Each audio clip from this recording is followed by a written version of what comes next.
Bah alors, vous allez par là? Oui, je pars par là. Dommage. C'est la vie. Actrice de la nouvelle vague à ses débuts, aristocrate du jeu, élégante, de Fanny Ardant, tout le monde adore la sophistication. Allô? Même avis du côté de Costa Gavras, Michel Larocque ou José Dayan qui ne tarissent pas d'éloges sur la comédienne. Extrêmement belle, Fabuleuse. Rayonnante. Elle a une intelligence incroyable. très romanesque, Surprenante. délicieuse. C'est un personnage absolument exceptionnel du cinéma français. Je ne vois pas comment je pourrais m'absenter. Lelouch, Truffaut, Resnais, Schandorf, dans les années 80, ils ont tous aimé l'aura intellectuelle de cette jeune actrice diplômée de sciences politiques. Mais Fanny Ardant, c'est pourtant un peu plus que ça. Elle se glisse aussi bien dans le drame que la comédie.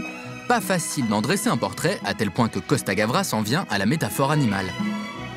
C'est une manière pour faire pardonner, c'est drôle. Mon idée, c'était celle-ci. J'avais 2 crocodiles et il me fallait un oiseau exotique.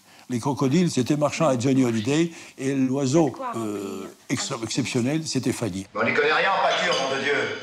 Ah bah changez. Vous n'allez pas rester toute votre vie comme ça? Les petits serruriers qui mangent leur petite soupe à l'oignon avec... Un bel oiseau sans doute, mais qui gagne son premier César en 1996 pour un rôle inattendu, celui d'Eva dans Pédale douce. Je voudrais bien savoir comment a été coiffée sa grand-mère à la Libération. Regarde tes commentaires pour toi, s'il te plaît. J'arrête, mais... Elle n'a pas essayé d'être drôle, c'est ça qui est génial. C'est que les situations sont formidablement drôles et donc elle a joué extrêmement sincèrement ce qu'elle devait jouer. Et on est surpris par ce qu'elle offre. Dans ce créneau-là, on ne l'avait pas vu si souvent. Et le rire vient souvent de la surprise. Savoir sortir des cases, c'est un peu ça la touche Fanny Ardant. L'actrice n'a d'ailleurs jamais dédaigné les passages par le petit écran, notamment avec José Dayan, avec qui elle a tourné 4 téléfilms, depuis Balzac aux côtés de Gérard Depardieu jusqu'au Clan des Lanzac. Si tout le monde tient absolument à faire entrer le loup dans la bergerie, je m'inclinerai, bien sûr. Une grande actrice, un grand acteur reste toujours un mystère et c'est ce qui m'intéresse. D'essayer d'avancer dans la perception de ce mystère. Et finalement, qu'on n'arrive jamais à...